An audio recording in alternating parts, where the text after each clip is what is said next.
Bonjour, nous avions rendez-vous ce week-end dans la Nièvre sur le circuit de Magny-Cours pour la 5e manche du championnat de France FSBK version 2015. Le résumé complet de cette épreuve, c'est tout de suite. Et pour changer, on va commencer aujourd'hui par les sidecars. Ce week-end sur le circuit de Magny-Cours, il y avait de nombreux sidecaristes présents pour disputer cette 5e manche et notamment l'équipage du side numéro 74. Des petits nouveaux dans ce monde qui ont décidé de venir évaluer leur niveau face à l'élite française. J'ai fait 5 ans de passager avec mon frère, qui lui avait pris la passion d'un autre collègue à lui. Et puis du coup, au bout de 5 ans, je me suis dit pourquoi pas passer devant, quoi, pour essayer de faire quelque chose. Et puis j'en suis venu à acheter un châssis. Et puis aujourd'hui, on se fait plaisir. C'est la première course qu'on fait. Moi, je l'ai acheté fin de l'année dernière. On a fait 2-3 roulages sur circuit, des petits circuits. Et puis aujourd'hui, on est là, au milieu de tout le monde. Et puis on se place à peu près bien. Donc tout se passe bien, quoi. Nous, on a fait tout que des petits circuits. Donc là, on arrive sur un boulevard. On ne sait pas trop se placer. On n'a jamais pris de départ. Donc c'est un peu la guerre. Mais non, tout s'est bien passé. Ça va. On s'est à peu près bien sorti du lot. Donc c'est sympa, quoi. Et le niveau du FSBK, ils en pensent quoi? Le niveau est élevé, ouais. En plus, c'est notre première saison. Donc ouais, c'est costaud, faut s'accrocher, quoi. Surtout dans les départs. Et puis, moi personnellement, j'avais beaucoup de stress avant le départ. Donc ouais, ça calme un peu quand même. J'ai jamais fait de piste et j'ai fait que du motocross, mais en loisir. Ah bah moi pareil, ouais, j'ai même pas fait de motocross moi, alors comme ça, moi je suis passé directement là-dessus, quoi. Et pourquoi avoir choisi un F1 plutôt qu'un F2? Quand on regarde les machines, c'est à peu près la même construction, hein. Le pilotage doit être un peu différent, mais moi j'aime bien quand il y a des chevaux, alors on a pris le 1000, quoi. C'est un peu pour ça, sinon... Puis j'y trouve plus joli dans le look, je trouve que c'est une machine qui a un peu plus d'allure qu'un F2, quoi. Pour l'instant, là, on est venu en découverte et puis après, on verra si on trouve assez de budget pour pouvoir faire plusieurs courses, voir la saison un jour, pourquoi pas, quoi. Et contrairement à l'équipage précédent, eux ne sont pas des novices. Leur palmarès parle pour eux, une histoire qui commence en 2008, champion en F1. Aujourd'hui, ils courent pour le titre en F2. L'ancien passager, c'était son patron. Et Alexis donc, voulait arrêter d'être passager, donc il a demandé à Manu s'il voulait bien le remplacer, quoi. Et puis on a fait 2-3 tours avec Manu et en fait je pense qu'il est né dans un sidecar à mon avis. Donc ça l'a fait tout de suite, quoi.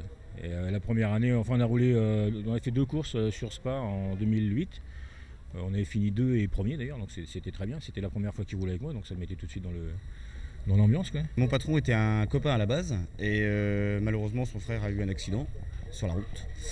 Et j'ai eu le même 15 jours après, avec de la chance. Et il m'a dit tu arrêtes de faire le cours sur la route et je vais te faire essayer s'il y a un truc, si ça te plaît c'est bien. Et puis ça m'a plu.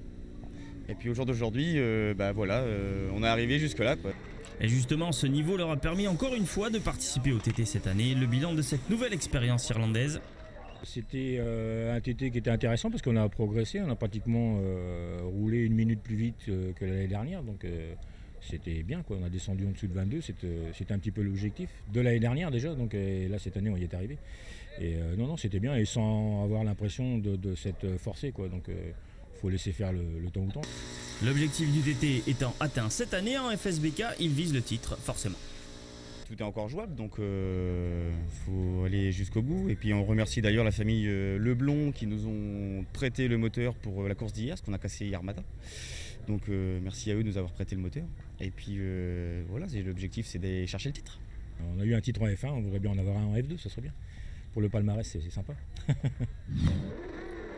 Et pour la première course de la catégorie sidecar, comme à leur habitude, c'est Delannoy et Rousseau qui se font passer dès le début de la course par Huet et Harifon qui conservent la tête pendant 4 tours avant de se refaire passer par l'équipage champion en titre.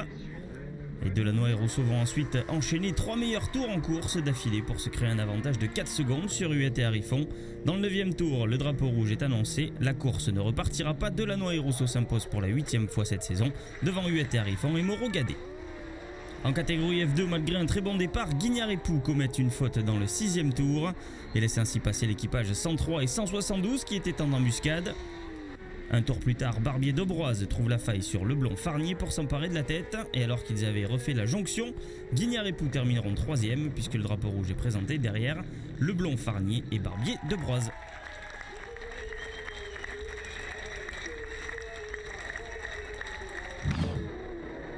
Et pour la deuxième course du week-end, comme d'habitude, UET Harifon réalise un très bon départ. Au détriment de Delannoy et Rousseau, ils sont imités cette fois-ci par l'équipage du side numéro 51. Mais une fois la machine mise en route, Delannoy et Rousseau récupèrent la deuxième place dans le troisième tour. Et ils prendront même le commandement de la course 2 tours plus tard. 9e victoire en 10 courses pour l'équipage champion en titre devant UET Harifon et Moreau Gadet.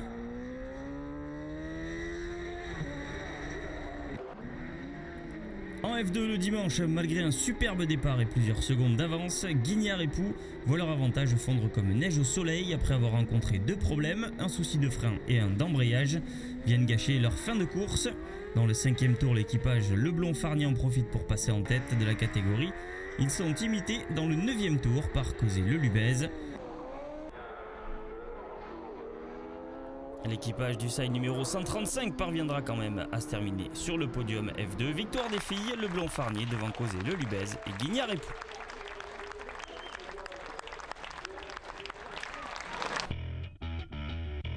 Et au classement, c'est toujours Guignard et Pou en F2 qui est leader. Delannoy et Rousseau reste intouchable. Ce week-end, pour la 5e manche du championnat de France Superbike, il y avait 2 pilotes invités. L'un d'entre eux était une figure bien connue du FSBK. Vainqueur l'an dernier en Supersport, Lucas Mayas revient faire une pige ce week-end, histoire de se rassurer. Je suis content aussi, ça me prouve que j'ai rien perdu malgré l'année un petit peu compliquée. J'avais pas mal de craintes à ce niveau-là aussi. Quand c'est compliqué, on se pose beaucoup de questions dans sa tête à se dire est-ce que je suis capable, est-ce que j'ai pas perdu des choses. Et voilà, je suis content de voir que j'ai rien perdu, sachant que ma moto est beaucoup moins performante que ce que j'avais l'année dernière, parce que tout s'est fait assez rapidement. Donc non, je suis assez content. Même si c'était pas prévu, on va dire cette année, j'ai une saison vraiment compliquée dans le championnat du monde avec vraiment des problèmes dans mon team et donc qui a disparu, le team a disparu, tout s'est dilapidé ces 2 dernières courses, donc je me suis retrouvé un petit peu à pied et donc voilà, on était en discussion avec MG pour que je revienne chez eux et pour par contre faire du mondial, pour essayer de eux aussi partir en mondial avec moi, surtout pour l'année prochaine et finir la fin de saison du championnat du monde super sport avec eux et du coup vu que ça faisait 2 courses que j'avais pas roulé et que j'avais aussi ce besoin de revenir, de refaire de la moto, de me reconfronter à d'autres pilotes, voilà, ça me faisait plaisir et puis sachant qu'il y a quand même une manche encore du mondial ici, donc c'était de bon augure de venir rouler là, quoi. Il reste après 3 courses où contrairement aux autres courses c'est des circuits que je connais, donc avec Jerez, Manicourt et le Qatar, donc voilà, je suis assez impatient et puis je suis heureux de retrouver l'équipe que j'avais l'année dernière où on s'entend tous très bien et où je pense qu'on peut faire de bonnes choses ensemble. La catégorie Supersport est un vivier de jeunes talents, mais il n'y a pas que des jeunes. La preuve avec Eric Coubré, dit Papy. Après plusieurs années en promo sport, il arrive en FSBK. 9 ans de promo sport et il y a 3 ans j'ai fait une wildcard ou 2 en Supersport. Après l'année dernière on a fait une demi-saison avec parce qu'on est un team, donc je suis avec Pablo Pushman. Lui il roule en 1000 Superbike et moi en 600 Supersport. L'année dernière c'était un petit peu plus facile parce qu'il y avait le 600 stock et le 600 Evo. Donc moi j'étais en 600 stock. Là c'est vrai qu'avec l'Evo, il y a les 10 ou 11 ténors là, qui sont inabordables pour moi. Mais après je m'amuse quand même. Je roule, j'essaye de rouler le plus vite possible pour qu'ils me mettent le moins possible. C'est dur parce qu'ils vont très très vite les jeunes évidemment. Mais moi je viens m'amuser. J'aime bien, je suis avec les jeunes, je suis avec des gosses. Ils ont tous entre 16 et 25 ans quasiment au max. C'est presque tous mes enfants. Voilà, donc, et ils me mettent 4 secondes au tour évidemment. J'arrive à pas prendre un tour en course, c'est bien aussi. Je les gêne pas, ils sont gentils avec moi, les top pilotes. Voilà, bon après c'est une passion. J'aime bien relever ce challenge avec ces jeunes qui roulent très vite, ils m'apprennent en plus. Je progresse tout le temps malgré mon grand âge. Et voilà, après je suis un passionné, ça fait 30, peut-être 32 ou 33 ans que je traîne sur les circuits. Moto, karting, motocross, camion même, championnat d'Europe, voilà. Donc ça c'est mon histoire, je suis un passionné. L'adrénaline des courses, je me vois pas bien faire de la pétanque. Et après avoir réalisé les 2 pôles en Supersport, Mayas retrouve son habitude de la saison dernière. Il s'envole en tête dès le début de la course. Derrière, c'est chaud pour les places restantes sur le podium entre Perret, Claire et Bercher. Les 3 pilotes se tenant en 3 dixièmes de seconde pendant plusieurs tours. Dans le 9e tour, Bercher parvient à prendre le meilleur sur Claire. Le pilote de la Yamaha numéro 11 de Pierre Chapuis parvient à suivre le rythme de Bercher et parviendra même à se hisser à la 2e place à un tour de l'arrivée, avant de se faire reprendre par Bercher et même Perret dans le dernier tour. Victoire de Mayas qui se rassure devant Bercher et Perret. En Pirelli, Santo Dominguez réalise un très bon départ et conserve sa place de numéro 1 Pirelli. Il devance Uribe et Perron. Dans le 7e tour, Perron parvient à prendre le meilleur sur l'américain. 3e victoire de Santo Dominguez devant Perron et Uribe. Et l'après-midi, le soleil est toujours au beau fixe et à l'heure où certains voudraient faire la sieste, Lucas Mayas va endormir la concurrence dès le début de la course pour s'envoler vers son 2e succès du week-end. Derrière, on retrouve presque les mêmes acteurs que le matin. Claire devance Bercher et Bull. Le pilote de la Yamaha numéro 2 passera même en tête de ce groupe dans le 5e tour.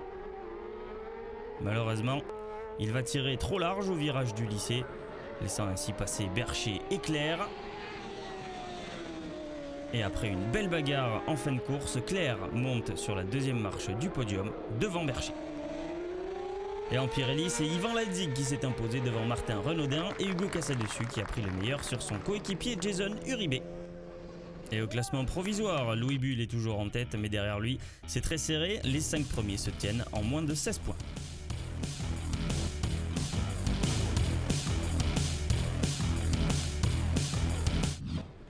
En parallèle du championnat de France Superbike, il y a tous les week-ends de course un village qui se monte dans le paddock, celui de l'European Bike, un championnat annexe qui permet à des gentleman riders de venir fouler les plus grands circuits français en compagnie de l'élite de la vitesse française.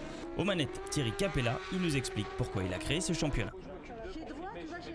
C'est une coupe premium, c'est-à-dire qu'on essaie d'avoir des gens qui ont eu roulé à un gros niveau par le passé, que ce soit en endurance ou que ce soit sur du super sport ou des courses comme ça, et puis de leur donner, on va dire, en toute modestie, une seconde vie, c'est-à-dire ils aiment refaire de la moto dans un cadre un peu plus privilégié parce qu'on essaie de s'occuper un peu plus d'eux, que ce soit par l'hospitality, par l'accompagnement, etc. Voilà, un cadre où on passe un week-end, c'est entre des vacances et de la moto, voilà. Et ça a été un peu plus difficile cette année, une petite baisse de pilotes parce que les événements ne sont pas simples, que ce soit dans toutes les catégories je pense. Mais nous on essaie toujours de pousser le bouchon un petit peu plus, donc toujours des packs pilotes, avec cette année des sacs Pirelli par exemple, avec un gros package de sacs Pirelli, etc. De l'accompagnement, du goodies, des pneus à gagner encore par course, c'est-à-dire qu'on est sur 70 pneus à l'année par exemple pour chez Pirelli, donc c'est intéressant. Et c'est des sommes importantes, c'est une partie financière qui est à prendre en compte. Donc on essaie toujours d'avoir un côté service assez important pour nos pilotes. Certains pilotes ont fait un choix différent, celui de commencer par l'European Bike, et ça marche aussi. C'est la particularité un peu de chez nous, c'est-à-dire qu'on a eu des garçons comme Louis Bull qui ont gagné chez nous, on a eu des gens comme Stéphane Pagani maintenant qui font des belles choses en championnat de France Superbike. On a eu des Philippe Denichal avec KTM, voilà, toutes marques confondues dans cette belle Europe. Voilà, c'était le produit qu'il fallait, je pense. Maintenant, on n'a rien inventé, c'est simplement qu'on essaie d'être différent. C'est important pour nous de pérenniser sur le long terme et il y aura une petite nouveauté sur ce que fait Cap Media, puisqu'il est organisateur de championnat. On va lancer Objectif Grand Prix, voilà. C'est du pré-moto 3, on a l'accord de la fédération, l'accord de M. Jacques Boll pour ça. Donc on sera sur une base de pré-moto 3 avec plusieurs constructeurs, avec plusieurs moteurs, avec des contrôles stricts, avec les mêmes pneus pour tout le monde. On va accompagner les parents, on a déjà des bons deals qui ont été signés, on est en train de monter ça et ça va être mon deuxième bébé, on va dire, la famille s'agrandit. Et nous avons été rencontrer différents profils de pilotes European Bike. Sergio Nangeroni pilote l'Aprilia RSV4 numéro 16. Pourquoi avoir choisi cette formule ? C'est incontestablement un des intérêts de la formule, c'est qu'elle est intégrée au prestigieux championnat de France Superbike. Et Thierry nous coucoune, il nous propose des conditions vraiment optimales avec une hospitality et différents services, un kiné, un ostéo vraiment top, quoi. Et effectivement, on peut donc comme ça laisser libre cours à notre passion dans les meilleures conditions. On est conscient du marchepied que peut jouer l'European Bike. Moi je suis encore peut-être un peu juste quand même, il faut avoir l'honnêteté de reconnaître que pour monter à l'étage d'au-dessus, c'est encore un peu juste. Voilà. Mais par contre, on progresse depuis 3 ans maintenant et je crois que c'est l'essentiel, les choses vont dans le bon sens. Donc à titre de rêve, pourquoi pas, mais pour le moment, je crois que je suis très bien ici et je vais y rester, je pense. Je suis enseignant à côté, je suis prof d'histoire géo et je fais aussi moniteur de ski à Superbès en Auvergne l'hiver, quoi. Et mon activité de motivateur de ski m'aide un petit peu aussi à financer cette passion. Parce que comme toute passion, elle est souvent onéreuse. David Foulois est lui le team manager d'une équipe en European Bike. Dans son écurie, justement, un jeune pilote, Florian Drouin, et un moins jeune, Michel Amalric. On roulait en Superbike il y a quelques années, on avait monté un team en Superbike et puis Michel est venu se joindre à nous. Et Michel faisait l'European Bike et puis de fil en aiguille on y est resté et puis maintenant on fait que de l'European Bike avec Florian et Michel, ouais, tout simplement. Pour le coup, après avoir progressé pendant plusieurs saisons en Supersport, j'ai voulu voir autre chose, conduire des motos différentes. J'ai fait 2 années sur une Ducati. Voilà, tout s'était bien passé. Je voyais qu'il y avait un autre niveau sur des BM, j'ai voulu essayer. Après, le GT Performance, c'était une structure carrée avec des gens qui connaissaient les motos, qui connaissaient la piste, qui pouvaient vraiment m'apporter beaucoup de choses pour progresser. Donc le choix s'est fait naturellement. Des gens comme Flo qui viennent là, ils peuvent vraiment progresser parce qu'ils sont jeunes, ils ont plus de temps devant eux, quoi. Moi je viens parce que je me régale et bon, je viens toujours pour gagner bien sûr, hein, même si les deux jeunes ils m'agacent là. Mais bon voilà quoi, là je passe pas un bon week-end mais bon ça va aller cet après-midi je pense. C'est très intéressant, les plus vieux apportent leur expérience aux plus jeunes et puis avant tout on a une super ambiance. C'est super convivial, ça bosse mais on est vraiment soudés, c'est vraiment bien, on s'entraide même entre équipes adverses, il n'y a pas trop de rivalité, c'est vraiment sympa et du coup ça progresse vite. Et parlons Superbike maintenant, en retrait par rapport à son coéquipier depuis le début de l'année. David Checa Carrera revient sur son début de saison compliqué et nous donne l'explication de sa méforme. Depuis les 2 noms, il est de retour au premier plan et c'est de bon augure pour la fin de sa saison. Bon, on n'a eu pas de chance de début d'année, au moins à 24 heures, les essais, il m'a blessé la jambe, il m'a cassé la tête de péroné, du coup on a galéré un peu. J'ai roulé à Nogaro et à Oubijon avec la moto standard, parce qu'avec les kits c'était trop brutal et ça me faisait mal la jambe. À partir de les deux noms, c'est un circuit que j'aime pas trop.